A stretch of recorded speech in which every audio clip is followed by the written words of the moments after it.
un poquito que la propuesta las es preguntas, esto, compartiendo. Sí, ya de paso te pregunto así como puesto el foco ahí. ganas de hacer nombrás esto esto, del que clown hace y la tiempo que sombra. veníamos tres.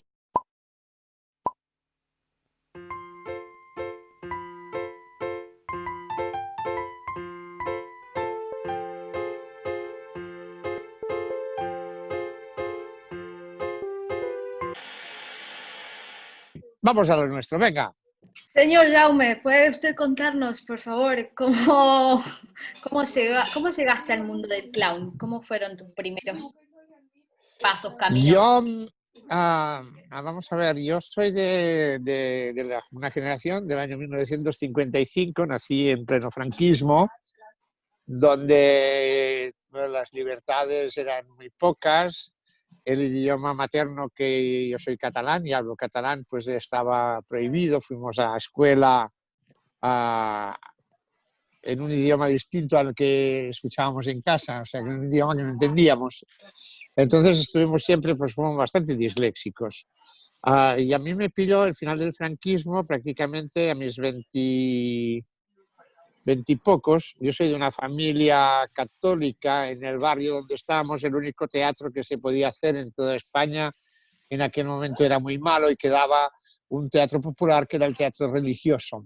Un teatro cómico que se hacía por Navidad, en el cual yo participaba desde que nací, y luego un teatro trágico que explicaba la pasión de Cristo y se hacía por Semana Santa. Y un poco estas fueron las bases del teatro pasado el franquismo. Bueno, después de dedicarme a intentar enrolarme en grupos políticos, ir saltando de uno al otro y buscando siempre la comicidad que me ha acompañado desde que era pequeño, porque yo hacía de payaso en mi escuela, porque para mí era mucho más bonito y divertido que se rieran mis compañeros que no los castigos de los profesores. Llegamos a la conclusión por contracultura que lo peor que se podía hacer era de payaso.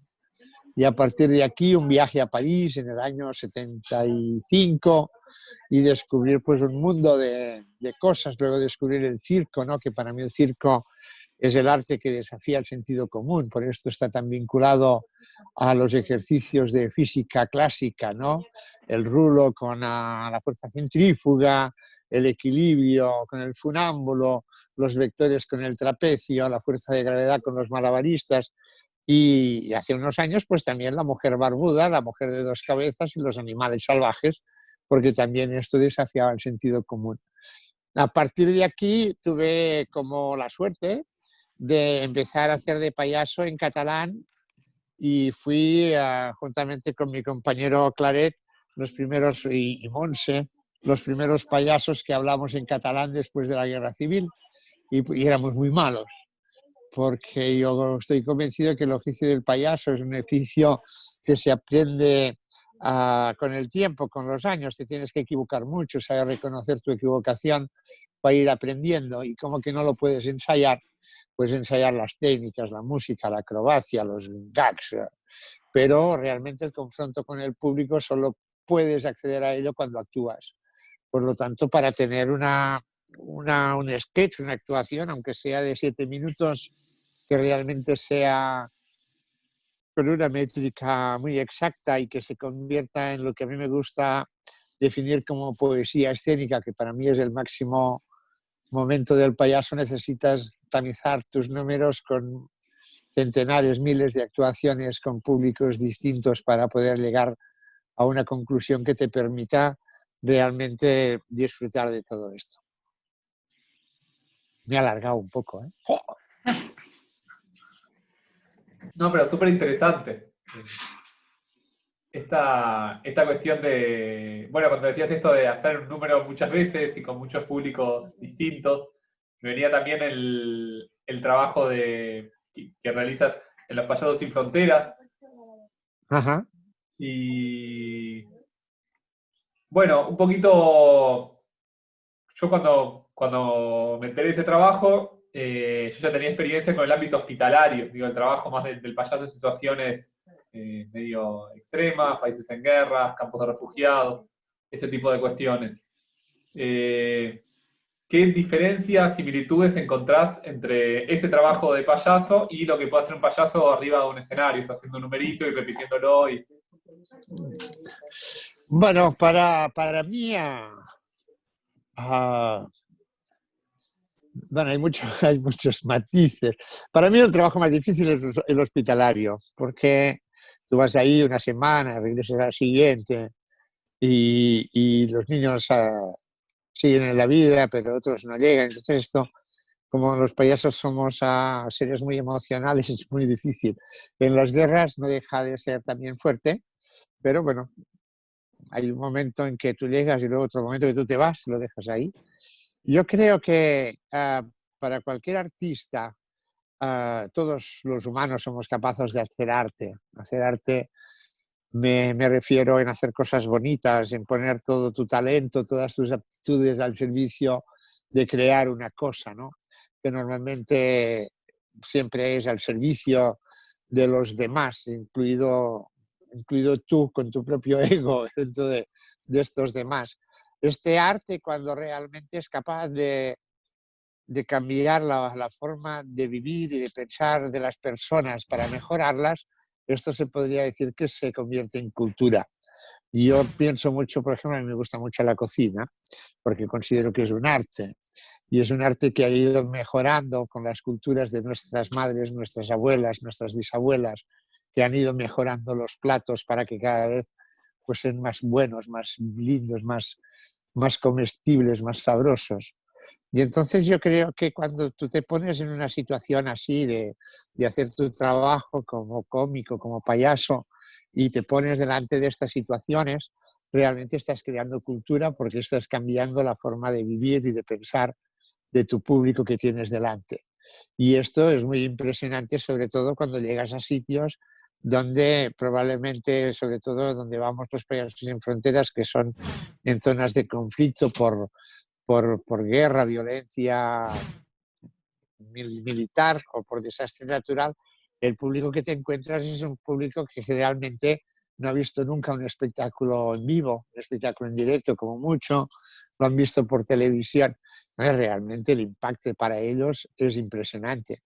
Pero también lo que es más impresionante es el impacto que recibes tú en este momento en que te sientes realmente como alguien que está cambiando un poco y abriendo puertas, ojos, con palabras que se definen como amor, esperanza y sobre todo resiliencia, ¿no? Esta capacidad de los humanos para poder superar los traumas que tú puedes llevar gordos en tu vida, ¿no? Y entonces, bueno, lo que pasa es que para mí también es importante no ser una profesional de las guerras y de la miseria. Por lo tanto, doblo mi trabajo también aquí, donde los niños y niñas de aquí, que son sitios que están mucho más preparados económicamente, es distinto, ¿no? Cuando tú vas aquí tienes que doblar tus energías porque los niños van hartos de televisión, de dibujos animados y sobre todo pues aquí en Europa pues el día que no tienen gimnasia pues tienen circo, al día siguiente pintura, el otro tienen música y entonces van como muy empachados como para poder a realmente sentirte de la misma situación. De todas maneras, yo he trabajado mucho más aquí en Europa que en los países en conflicto, ¿no? Pero bueno, me siento feliz, sobre todo cada día que puedo actuar y ahora hace 62 días que no actúo, cosa que hacía muchísimos años que no me ocurría y me estoy actuando encima.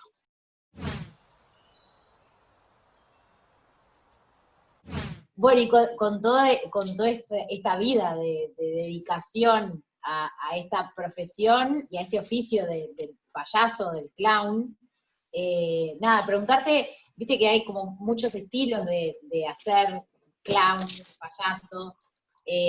Para vos, ¿qué características tiene? ¿Qué es un payaso, un clown? Bueno, vamos a ver, yo creo que si pusiésemos en una línea, ¿no? A la comicidad, en un lado pondríamos a la gente que hace reír, que habla, básicamente, utiliza el lenguaje oral, y sus gags, por decirlo así, están basados básicamente en cosas muy cercanas, el sexo, la religión, la familia, la política.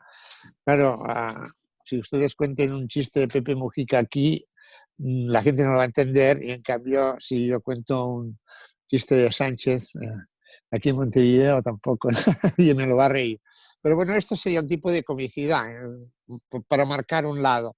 En el otro lado yo pondría a estos personajes que ya van vestidos de una forma estrafolaria, con vestidos de colores locos, que se maquillan la cara de forma ritual para poder sobre todo expresar una de las cosas que más expresa, que es nuestra faz, nuestra cara, y que van con narices, zapatos grandes, para mí ya no forman parte del ser humano, sino forman parte de una abstracción del ser humano. Son títeres que se mueven sin hilos. Y estos, en este lado, para mí, de estos personajes son capaces de explicar las sensaciones y las emociones que tienen los seres humanos, que muchas veces no entienden ni siquiera la persona que las está expresando. Yo tampoco creo que sea que la gente esté en un sitio de forma permanente, sino que nos movemos todos en esta vara, ¿no? Si, vamos a ver, o sea, Chacobachi, por poner un ejemplo, ¿no? Tiene una versión más bufonesca, pero está dentro de esta línea, adoptando muchas veces este carácter de payaso estrafalario que sale de la realidad con sus pantalones cortos, su cresta, sus chapas, y esta presentación que tiene, pero por otro lado se pasa también mucho rato haciendo lenguaje verbal para poderse comunicar. Y para mí esto es el glosario un poco de toda la comicidad. A mí me gusta mucho más pues el lado este extremo del títere sin hilos, porque es capaz de hablar de emociones y de sensaciones que para mí son mucho más poéticas.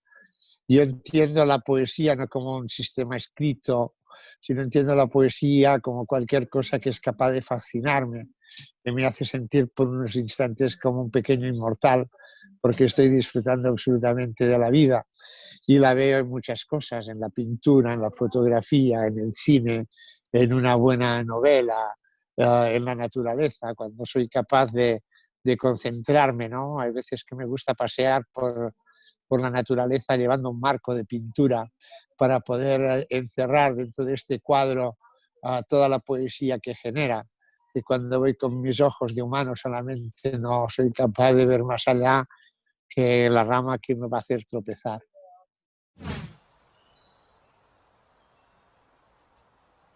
Bueno, yo lo hago. Porque cuando tú te pones en un marco, incluso los cuadros, si no están enmarcados, se pierden en la pared, ¿no? Que también es una forma de ver. ¿Por qué militar tanto como por la risa y el humor? Bueno, porque finalmente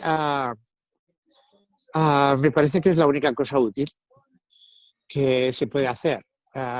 Me siento un ser humano, sé que nací, sé que me voy a ir, sé que estoy en una bola que está dando vueltas a 166 kilómetros por hora alrededor del Sol, y aparte a 1600 y pico dando vueltas sobre sí misma, y que cada día que pasa es un día más que tengo, un día menos que tengo.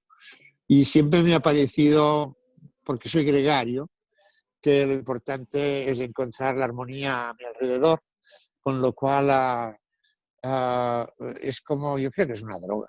O sea, es absolutamente una droga ver que la gente te ríe, te sonríe, y yo siempre llevo una nariz en el bolsillo, y a la que puedo pues arranco un chiste. Y esto, yo no soy contador de chistes, ¿no? Pero me gusta encontrar la comicidad.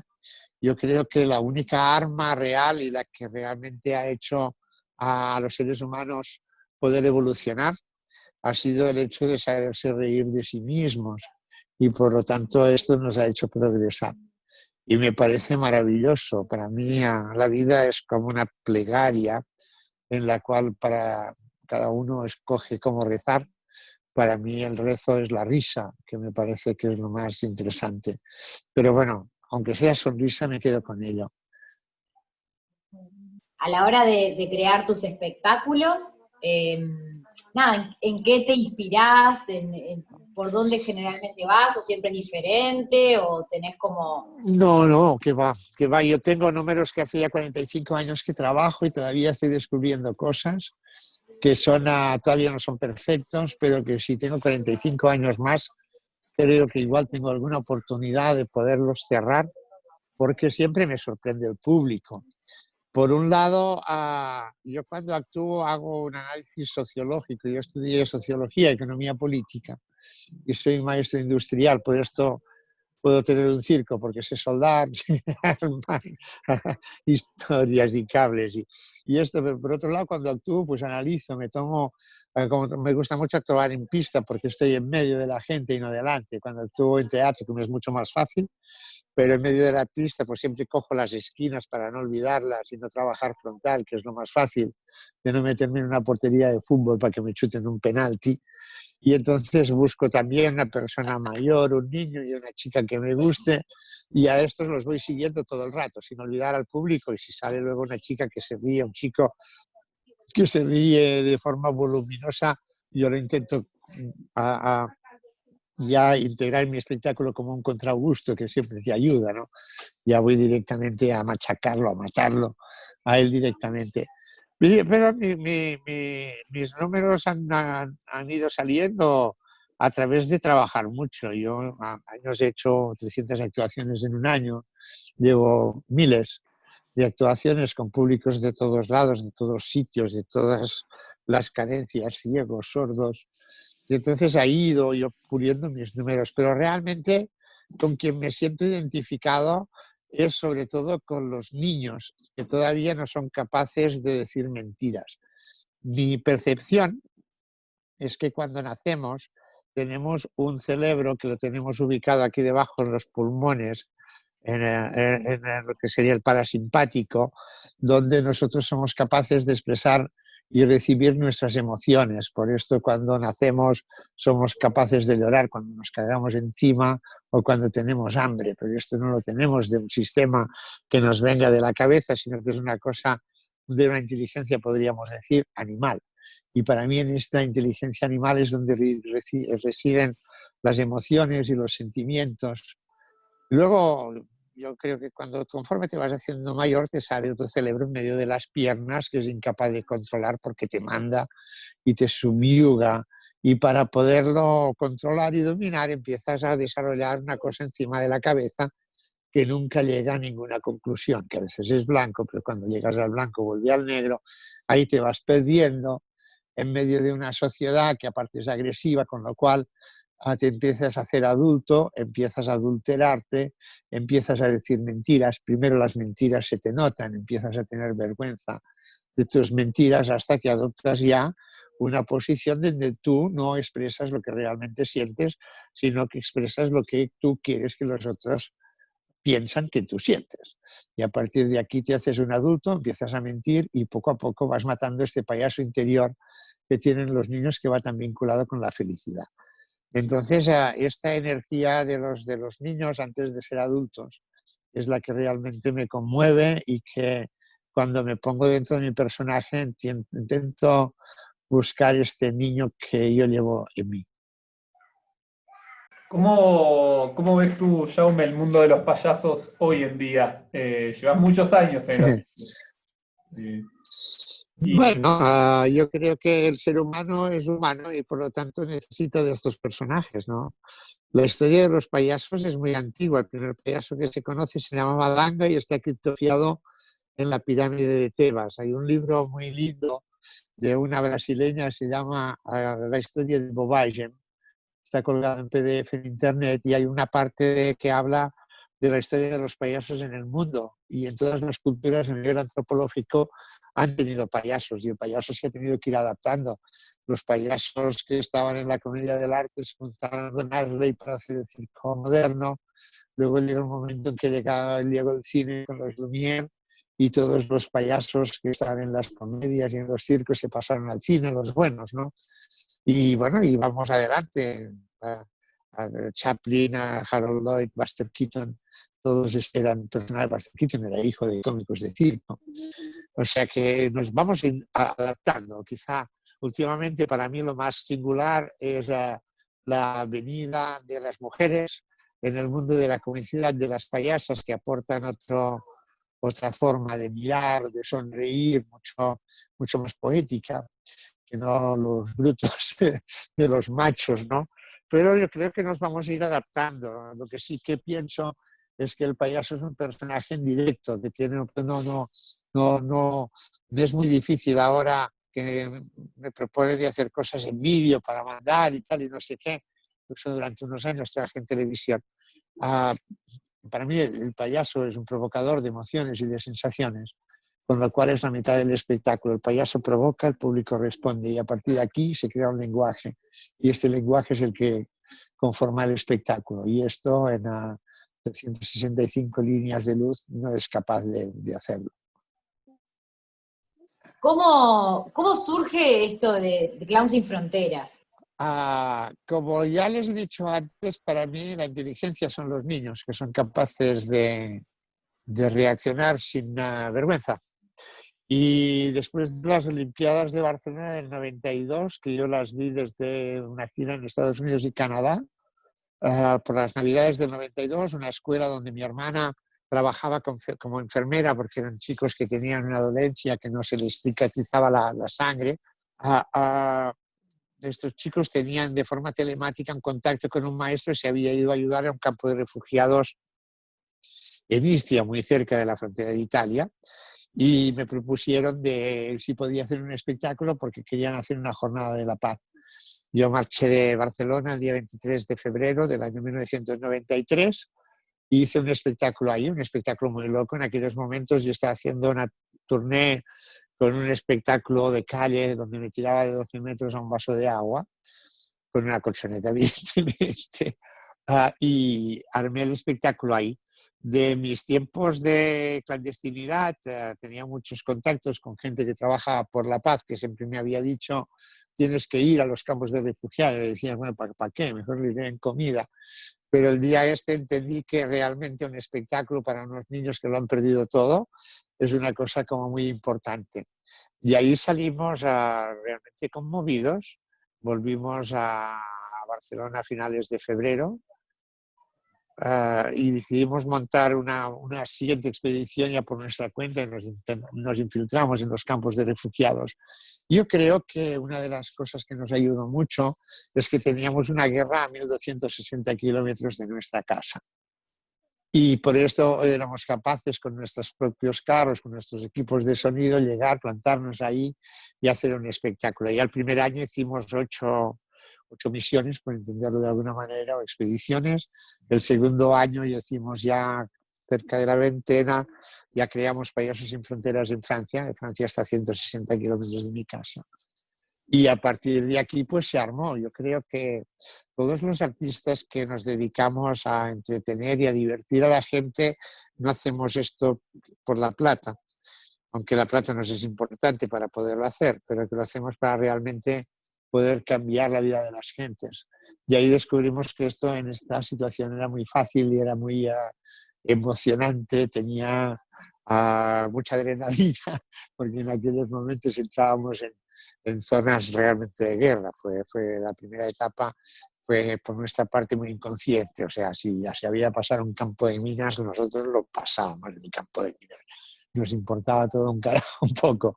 Pero bueno, a partir de esta energía es como surgió toda esta historia, que más que una organización es un movimiento que no creo que sea genuino, sino que un poco pues ha puesto organización, ha puesto negro sobre blanco una cosa que los cómicos, los artistas, los payasos llevaban ya muchos años haciendo. Bueno, sí, estamos en plan hospital, es evidente que estamos en plan hospital, pero bueno, yo insisto que desde mi forma de ver hay mucha información que se esconde. Y yo creo también que, bueno, esta pandemia, por ejemplo, que ahora ha llegado al Amazonas de una forma brutal, Estoy muy confuso en esto. Nosotros desde Payasos Sin Fronteras España, hemos volcado los presupuestos que teníamos para viajar, que sacábamos de las instituciones nacionales, para hacer proyectos dentro de España. Trabajamos en Payasos Sin Fronteras, por definición, por causa bélica o desastre natural. Consideramos que la pandemia del COVID-19 es un desastre natural y nos hemos puesto al servicio del Ayuntamiento de Barcelona, del Ministerio de Educación, de este tipo de cosas. Cuando hubo el tsunami, a Donald Len y un servidor llegamos 5 días después del tsunami a Sri Lanka, hicimos un acuerdo con el Ministerio de Educación y nos encargábamos nosotros de abrir las escuelas después de un espectáculo. Ahí hubo un momento muy curioso porque normalmente hacíamos niños de primaria, con lo cual era un trabajo muy fácil, muy agradecido. Los niños aquellos con sus ojos grandotes y sus dientes blancos era espectacular. Un día nos tocó actuar para un instituto que de los 1.500 niños faltaban 800, habían quedado solo 700. Nos levantamos muy pronto a la salida del sol. La geografía y la belleza de aquellas tierras es espectacular. Vimos cómo todos los niños llegaban con lágrimas en los ojos, cómo se buscaban para saber quién faltaba, quién había desaparecido, quién estaba. Empezamos el espectáculo con una ceremonia funeraria y luego fuimos tejiendo el espectáculo, hasta que terminamos con una gran fiesta donde se juntaban las lágrimas de reír, las de llorar. Y cuando terminó vino el director del instituto a darnos las gracias y nos dijo que les habían traído de todo: libretas, lápices, libros, ordenadores, comida, vestidos, pero que nadie les había traído la vida. Que a partir de este momento, gracias a nosotros, se podía hablar de la vida, que hasta aquel momento solo se podía hablar de la muerte. Y entonces, aunque creo que es importante en estos momentos estar trabajando aquí en territorio nacional de España, acababa de regresar hacía 10 días de la frontera del Sudán del Sur, en Etiopía, donde los campos son de 30.000 personas, con un 80% de menores de 18 años, donde hacíamos espectáculos con 4.000 niños y niñas, y sobre todo niños. Por la mañana niños y niñas, por la tarde solo niños. Y por lo tanto, a la que se arregle esto aquí, con todos los impuestos que la gente paga, yo creo que estos servicios tienen que ser oficiales aquí, y nosotros hemos de ir realmente donde un payaso profesional no puede ser pagado por eso. Con lo cual estamos muy ciertos en esto, que también es una base fundacional que tenemos, que solamente vamos a trabajar donde no sea posible que un payaso trabaje de forma profesional. Dime, Jaume, ahora traías esta situación tan difícil, tan conmovedora, y me surgía esta pregunta, le digo, ¿hay cosas de las que no nos podemos reír? Las que digan, no, con esto no estar. No, yo creo que nos podemos reír de todo. Lo que sí que es importante es tener respeto al público. Y por lo tanto, cuando tú te trasladas a una zona donde la gente tiene otra cultura, otra religión, otro sistema de funcionar, tienes que ser conocedor de ello para no molestar a la gente. Entonces, para mí el límite es el límite del respeto a las otras culturas que no son la mía. Hay una cosa muy clara para nosotros, para Payasos Sin Fronteras. Intentamos evitar a los payasos de provocación, y tenemos compañeros que son buenísimos y que les hemos de hacer una comida de coco cerebral antes de que vayan a algún lugar, porque si no esto nos puede... Y hay veces que, con dolor tengo que decir, que nos ha generado conflicto, ¿no? El payaso de provocación, que puede funcionar en territorio urbano, en territorio indígena, por ejemplo, no es entendible. No te puedes bajar los pantalones, por ejemplo, en la zona musulmana. No puedes tocar a una chica. Y en cambio sí puedes llevar a 2 chicas que hagan mano a mano, y esto es absolutamente revolucionario. Digo, pero ahora lo planteas en el sentido esto de estar como extranjero en una cultura que uno conoce más o menos. Pero digo, dentro de nuestra cultura, de la cultura de cada uno, ¿te parece que hay algunos temas que son como muy dramáticos, muy difíciles, que dicen, no puedes abordarlo No. con humor o no? Bueno, para mí siempre está el límite este del respeto, que para mí es importante. respetar al público para mí es fundamental y saber hasta dónde puedo llegar. Tengo que llegar al máximo, pero no puedo cruzar esta línea. Digo, porque es interesante, es un tema que siempre está ahí como en juego, de hasta dónde. Sí, sí, hay que llegar al límite, pero no lo puedes traspasar. Y, y con los años llegas a la conclusión que es mejor quedarte corto que largo. Sí, y me imagino también que la conciencia de dónde está el límite es algo que se aprende con los años, ¿verdad? Sí, ajá, hostias. Sí, sí, sí. Bueno, yo tengo una como para ir cerrando, porque ya es tarde ahí, ¿no? Nada, ¿qué es lo que más te encanta, te sigue encantando de tu trabajo? Ah, bueno, mi trabajo forma parte de mi vida y entonces yo creo que he vivido, y me acompaña esto, me sigue encantando a poder estar a un paso al margen de la sociedad, haber, haber osado a retar sus leyes de seriedad y poder ser respetado por ello. Qué belleza. Y en esto del respeto, perdón, ahora me engancho porque hace un rato venía justo con esa pregunta y quedó ahí. Y en otra tertulia también Lila Monti, que estuvo el año pasado allá en el Sí, Festival de Payasas, ajá, Lila hablaba del clown como siempre como género menor, ¿no? Como que el clown siempre es tratado como en el teatro o bueno, en el circo, pero sobre todo a nivel de idea del teatro, como el género menor. Y como una cosa que no se respeta mucho, ¿no? Entre teatreros y entre artistas, como que si una dice que es payasa, hay algo de un poco menor, un poco por debajo. sí, quizás sí, para los idiotas. Porque realmente yo tengo mucho contacto con artistas y realmente los artistas que saben de qué va. Lo que pasa es que ha habido, vamos a ver, vivimos en una sociedad donde lo que vale es una mierda. Entonces, durante mucho tiempo yo me indignaba cuando decía, tú payaso, tal, no sé qué. Y yo decía, no, no, si los payasos somos otra cosa, ¿no? Ah, pues con el tiempo lo he dejado de reivindicar. Me parece fantástico, sí, sí.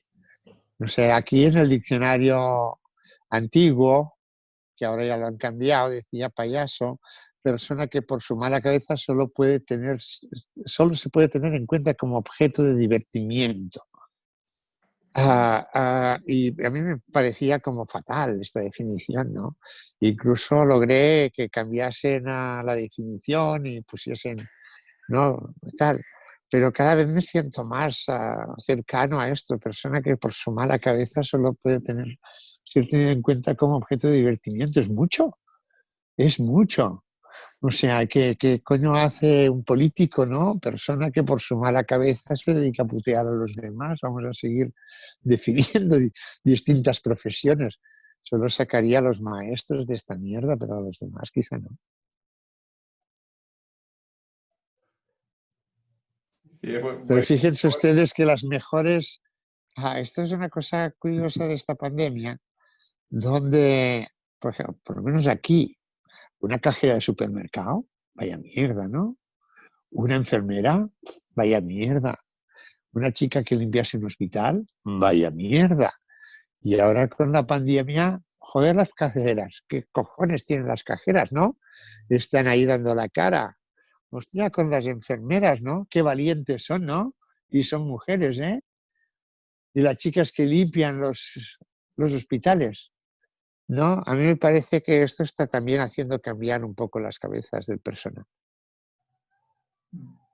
¿Hay algún, cómo decirlo esto? Llevas muchos años trabajando de payaso y has hecho de todo. ¿Hay algo que te ha quedado en el tintero, decimos, algún proyecto que siempre has querido hacer y no lo has hecho, no lo hayas hecho aún? Muchos, muchos. Pero bueno, hay una... Charlie River le preguntaron cuando se jubilaba, que yo lo conocí cuando, al final, porque tuvimos unos encuentros aquí en Cataluña, Y le preguntaron, oye, maestro, ¿y a usted qué le queda por hacer? Dijo, terminar mi número, coño, terminar mi número. ¿No? Y yo estoy en eso todavía. Me siento feliz haciendo cosas nuevas, pero me siento encantado haciendo cosas que llevo trabajando y que tengo una mecánica de hacerlo 200 veces durante 40 años, donde sé perfectamente en aquel momento lo que voy a hacer, porque si ahora me dices qué es lo que hago, no te lo sé explicar. Y uno de mis miedos, después de llevar ahora casi 60 días parado, es si me voy a acordar de estos pequeños detalles, de esta pequeña historia, de aquel pequeño giro de, eh, de cosas que has ido construyendo porque sabes que ayer lo hiciste y hoy te enfrentas otra vez. La diferencia que hay entre una tontería, una chorrada y un gran número es un pelo. Y este pelo es el que da la grandeza al número, ¿no? Y entonces, claro, para hacer esto, pero sí, hostia, me hubiese gustado dirigir una orquesta sinfónica, me hubiese gustado tantísimas cosas, tocar todos los instrumentos que no sé tocar. Claro que me quedan cosas, ojalá. Hay un payaso, no sé si lo conocen, yo creo si lo conocen, se llama Groc, André Betac. Y André Betac tiene un libro que dice Mi vida de payaso, y el último capítulo habla de su última actuación que dio el día 20 de noviembre del año 1957 en Hamburgo. Y el tipo pues habla de que, bueno, que el público lo recibió con lágrimas de risa y de tristeza porque era su última actuación, y que cuando volvió al camerino, él, André Betac, fue el último que vio a Groc mientras se desmaquillaba, y Groc le hizo un guiño con el ojo para desearle buena suerte. Y continúa explicando que no dejó que nadie le ayudara a recoger sus potes de maquillaje, de doblar su pantalón y los zapatos que lo habían acompañado durante muchísimos años, y que llevando él su maleta cerró la puerta del camerino para siempre. Y terminar diciendo, si yo tuviese la oportunidad de tener otra vida, solo quería ser una cosa, Groc, el payaso.